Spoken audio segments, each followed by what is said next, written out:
Okay, this is a video for the first review in our identities unit in pre-calculus. So it says, this is the warm-up from in class before I do the homework. Simplify completely. So here's our formula sheet. And anytime we have these squared identities, I look at the Pythagorean ones here. And I notice that secant squared minus 1 is a different form of this identity. I'm gonna keep this clean. I'm gonna use it for all our videos. So secant squared, if I subtract 1 to the left, is gonna equal tangent squared. So this is cosine squared theta times tangent squared theta.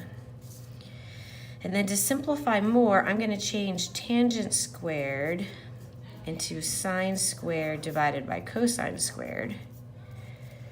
That identity is not on your formula sheet, so that is one you'll have to have memorized. Cosine divided by itself is 1, so the final answer is sine squared theta. Number 2, I notice we have conjugates. And conjugates are when you have the binomials with opposite signs here. So if we multiply these together, so cosecant times itself, cosecant times negative 1, 1 times cosecant, 1 times negative 1. Because they're conjugates, these middle terms eliminate each other. They add to 0. And then we're left with cosecant squared minus 1. So I'm going to come here again to my formula sheet, and I see that this Pythagorean identity, if I subtract 1, I'm left with cotangent squared. And that's our simplified answer. In 3, I think the only thing to do is change them to sine and cosine.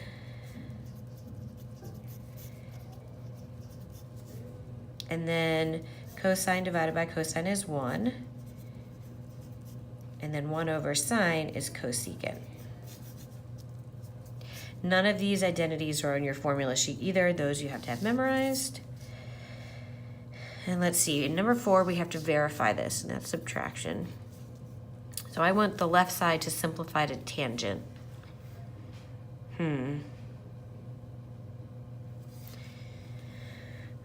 I think I'm gonna get a common denominator because it's subtraction.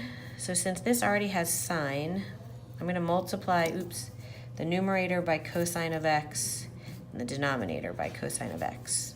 So then once we have a common denominator, I can combine my fractions, so 1 minus cosine times itself is squared. And then, 1 minus cosine squared is another Pythagorean identity. Subtract the cosine to this side, and we have sine squared in the numerator. And then when we have sine squared over sine, that's like having sine x times sine x. So sine divided by itself is 1, and I'm left with sine divided by cosine, which is tangent, and that's what we were looking to get. I did it. Okay, so now the homework is page 21 and 22. It's 20 problems, and we have answer choices, which is nice. So the first ones are simplify. So tangent times cosine, I'm going to write tangent as sine divided by cosine. And then the cosine's over 1. So these divide, and we are left with sine theta. Now, in number 2, these complementary identities are not on the formula sheet either. And for complementary functions, I know sine and cosine are complements of each other. So I can change the numerator here to sine of theta and the denominator to cosine of theta because of that complement angle. And then sine divided by cosine is tangent. All right, in 3, 1 minus sine squared is a Pythagorean identity. So it's a different form of this first one. It's going to equal cosine squared. So this is cosine squared theta times secant. And I'm going to change secant to 1 over cosine. Something bumpy. So then if I make this one fraction, we got cosine squared over cosine. So that reduces 1 on the top, cancels with the 1 on the bottom. So cosine theta is the final answer. Number 4, I have a complement again. So that's going to be cosine theta over sine theta. And that is the same thing as cotangent. And then in 5,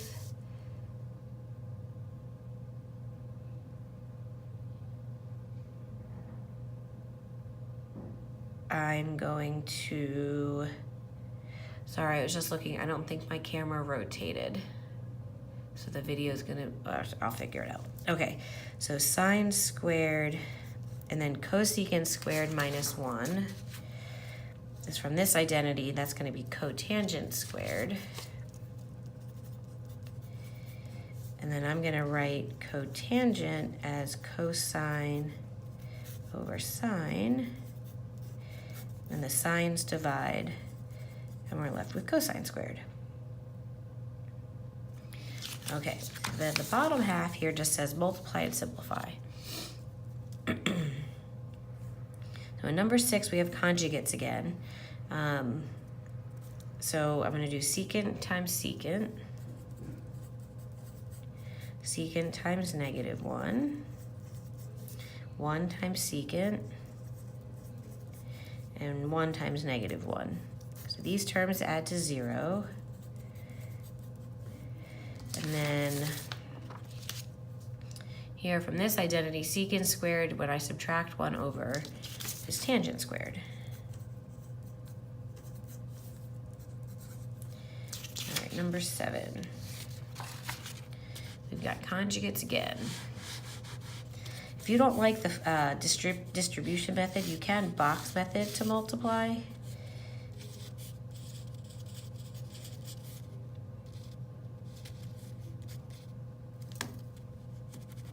Oh, that's right, -2 cosine theta. So 2 times 2 is 4.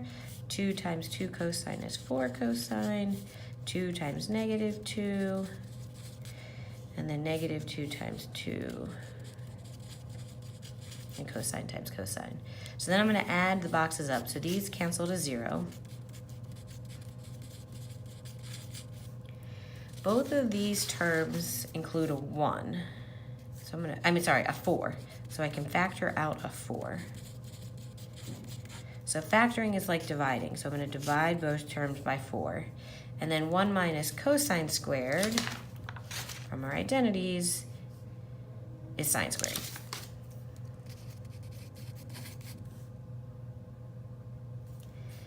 Okay, 8 are conjugates again. So tangent times tangent. Tangent times negative secant. And secant times tangent, I know are going to eliminate. So I'm just going to then do secant times negative secant. Oops, I forgot the squared.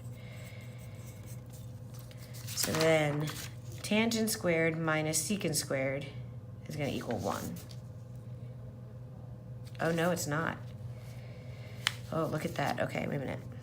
Secant squared equals 1 plus tangent squared. So to get the secant squared negative, I have to subtract that to this side.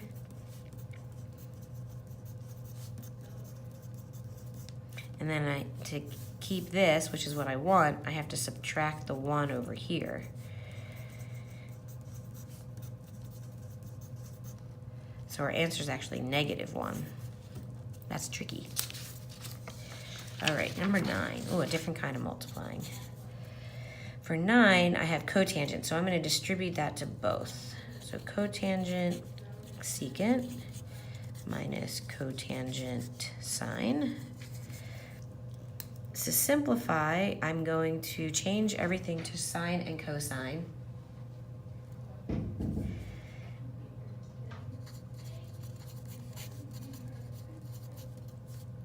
Secant is 1 over cosine.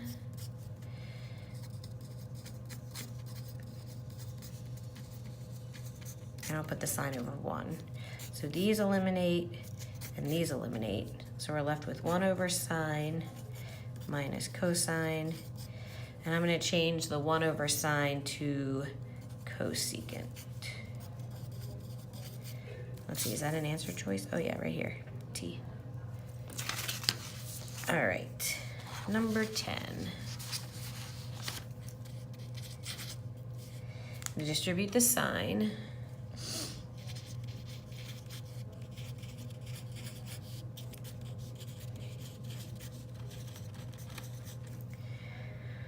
I'm going to change everything to sine and cosine again.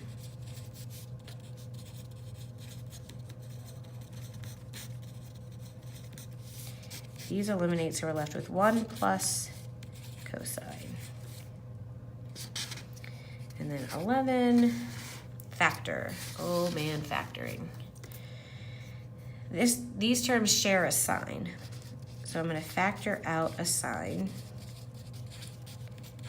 And we're left with cosine squared theta minus 1. Oh, and cosine squared minus 1.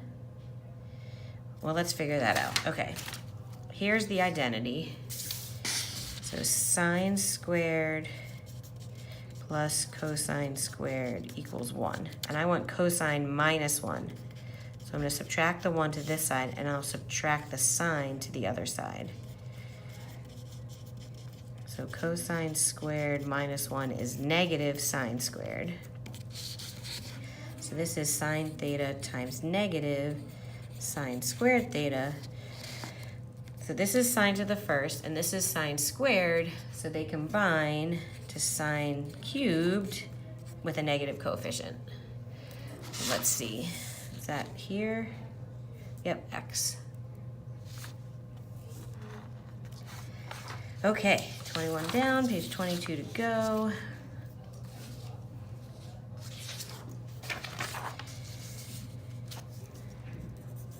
I'm going to factor out the secant squared.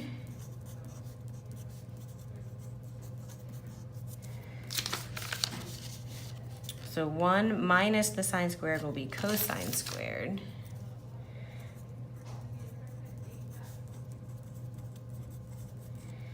Then I'm going to change secant squared to 1 over cosine squared. And we get 1.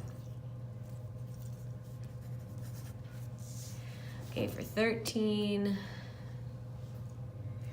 I'm going to factor out a tangent squared.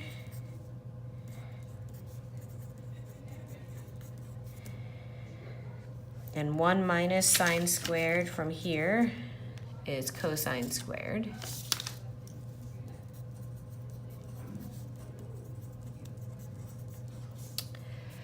Then I'm going to change tangent to sine over cosine, but both squared since tangent was squared.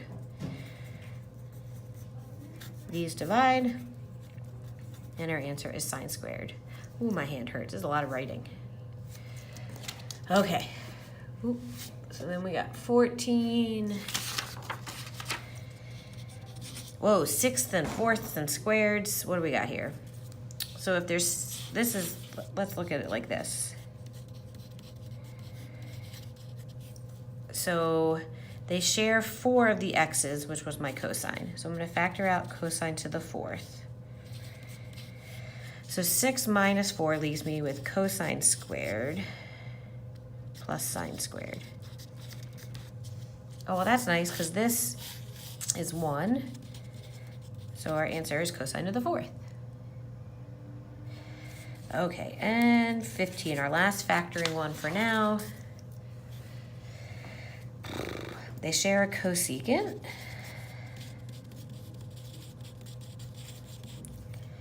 And 1 plus cotangent squared is cosecant squared.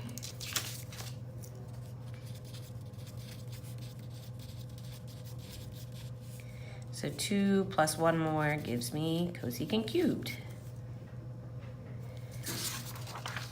Okay, last one, simplify. Our last set, 5 more to go. So tangent over sine is like tangent times 1 over sine.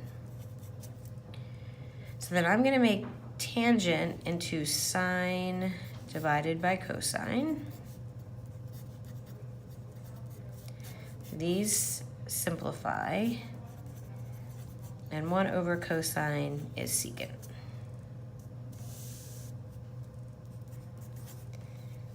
So 1 plus tangent squared, I'm going to rewrite as secant squared.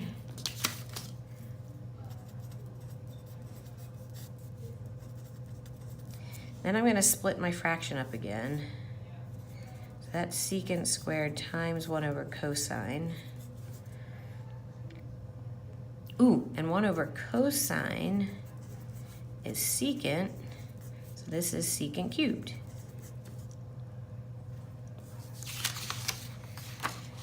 Okay, 18. I'm gonna simplify. So cosine to the third divided by cosine leaves me with cosine squared, and sine divided by sine cubed leaves me with sine squared in the denominator. If you want, you can write this as cosine, cosine, cosine, like 3 of them, times sine, and then sine, sine, sine, cosine, and then eliminate any matching pairs. So now cosine divided by sine is cotangent squared. 19, nothing factors. So let's change that cotangent to cosine over sine.